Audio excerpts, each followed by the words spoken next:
Yes. Hit that air raid sign or something. Monday Morning Fallout. Monday Morning Fallout, of course, when we overreact to the football weekend, it was quite a weekend of football around the state. So we've got a lot to overreact to. Here are my 3 big thoughts. Thought number 1, welcome to the mixer. Are we having a mixer? When the playoffs... Are there drinks? Sorry, continue. Serenity now. When the playoffs roll around, and when in 2 weeks, when we do our bracket breakdowns, the overarching way that I try to look at them is I say, all right, how many of these teams do I think could win a state championship? Are they state championship caliber, in my opinion? And because of there's inevitably going to be upsets, and inevitably there's going to be like kind of randomness in the playoffs. Like I mean that in a nice way. Not to say that it's not like you need luck to go your way. Talk to any coach who's won a state championship. You've got to get breaks. Yeah. Because there is a sense of randomness, I like to think of it as being in the mixer. All you need to do is put them in there, mix them all up. One of them is going to win a state championship. Okay? And only one of them. As a result, sometimes the mixer for a bracket only has 3 teams. Sometimes the mixer has 30 teams. Yeah. And you just reach in and you'll pick one out. This weekend, I think we added teams to the mixer. I think sometimes when you have a result, you can either take a team out of the mixer, sure, or you can put a team into the mixer. Yeah. And I think the results this weekend told me that there are teams that are ready for prime time. One of them is San Angelo Central. Yeah. Their win over Odessa Permian, I think, puts them in the 6A Division II mixer. Right? Doesn't mean they're going to win a state championship. Just means they're in the hunt. Yeah. And one of them is Duncanville. Yeah. The win over DeSoto is really, really impressive. It was good. I was there. They're good. They're super good. They're really fast, and their defense is going to be a gigantic pain in the butt for a lot of teams. It is. So I think you add them to the mixer, right? I think you add Burton to the mixer in 2A Division II. That win over Milano is a really, really nice win. I think we've always felt like Burton was going to be pretty good, but that was hey, we're here for sure. So for me, this was a weekend in which you dumped a few more teams into an already into an already big group of contenders. That's thought number 1. All right. Thought number 2. Nobody's perfect. Well, we've thought here for a while that TCU's probably taking a loss. They probably were not going to run the table in the Big 12. And they did not. Instead, they went to mighty Ames, Iowa. Tried to warn y'all. Do you have anything to say? I'm out of words. I'm just kind of living in this moment, just basking in the glow. Your mighty Iowa State Cyclones. The mighty Iowa State Cyclones. One of the weird things about because you are an Iowa State fan and I went to Missouri. Like when we took this job, we were like, we're safe. Like we'll never have to talk about either of these teams. We'll never have to worry about never be having relevant to again pick to anything. Right. We'll never have to pick our team against a team from Texas. And now you're in a weird spot.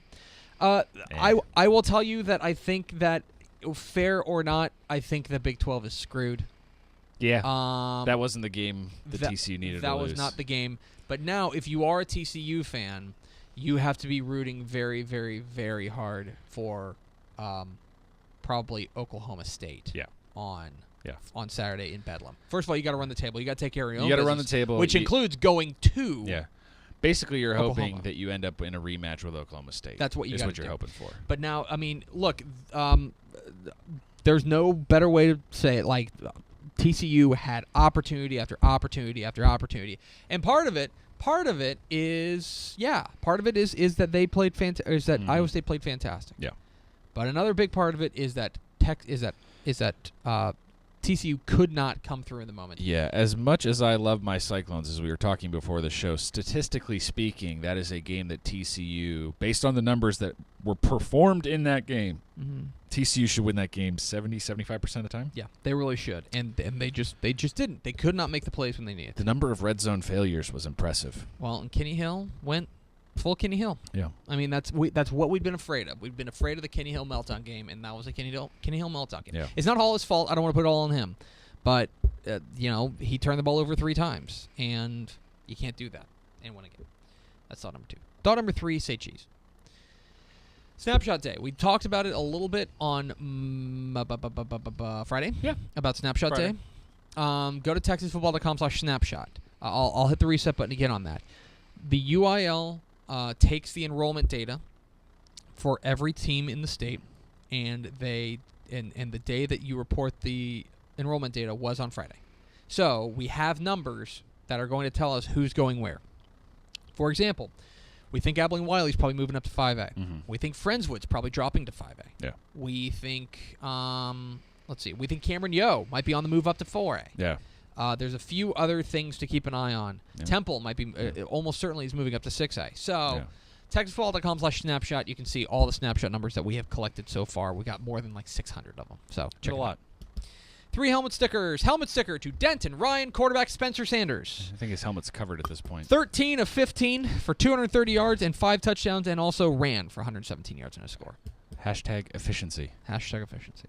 That's Denton Ryan, quarterback Spencer Sanders. Houston quarterback De'Aaron King. Did you say quarterback? I said Houston quarterback. Did you say quarterback? Leads Houston to an upset win over previously unbeaten South Florida. He was fantastic. I don't think there's any way that he is anything but the starting quarterback for the remainder of the season. He gave them an extra element with his legs that has not been there for Houston, and that they need very desperately with an offensive line that's just not very good. And he led them to a fantastic victory. De'Aaron King gets a helmet sticker.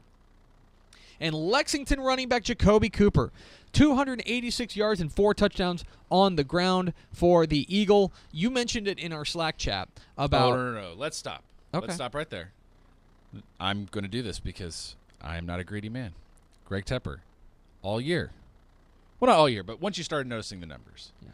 Greg Tepper has pointed out in our Slack chats and in these offices, hey, I know Walker Hess is good.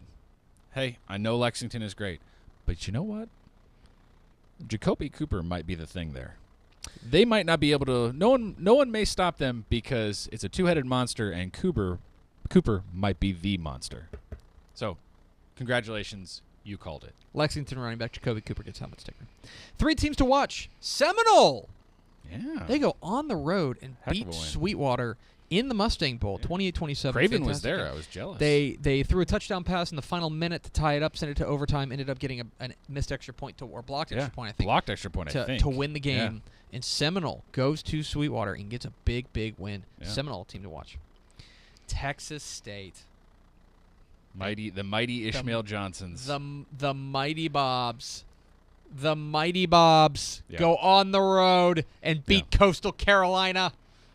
That's a second win. That's the Proud Roosters. The Proud. Go down. They take down the Chanticleers.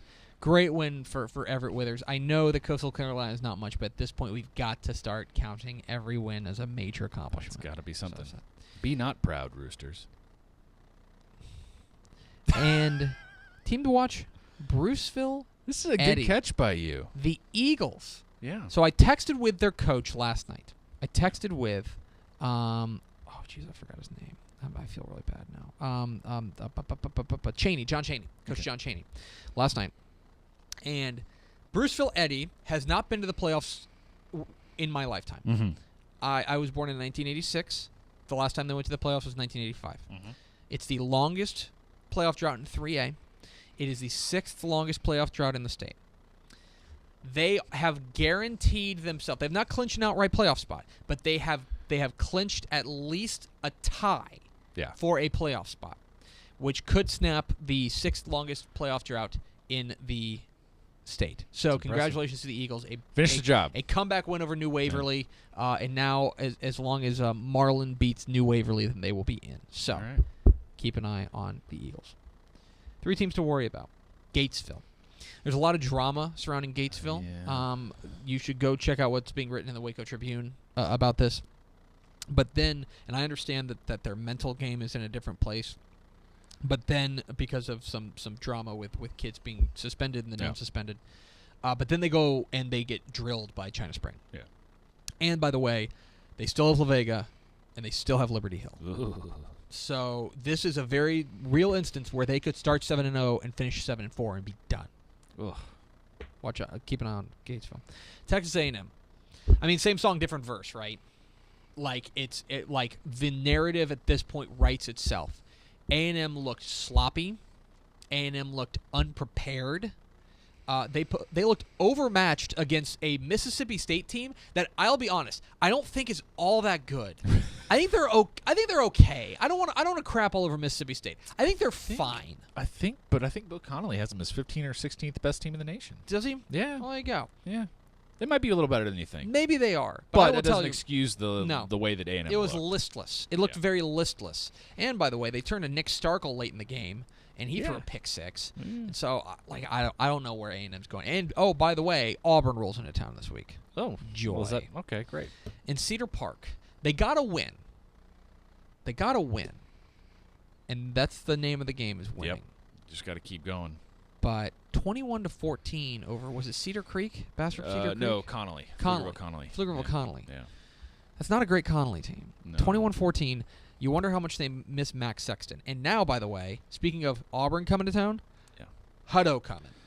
Yeah, and look, I don't want to. Unbeaten Hutto. I don't. Yeah, they're unbeaten, and I think we want to make our stance clear. Look, Cedar Park has been the boss in this district since the two of them were together. Make no doubt about how great a program Cedar Park is, but I think this is sort of the perfect confluence of two situations. Hutto's feeling it. They're playing great. And Cedar Park's in a tough spot. They got to find a way to sort of put it together if they want to hold on to that district crown. You're exactly right. And that's Monday Morning Fallout.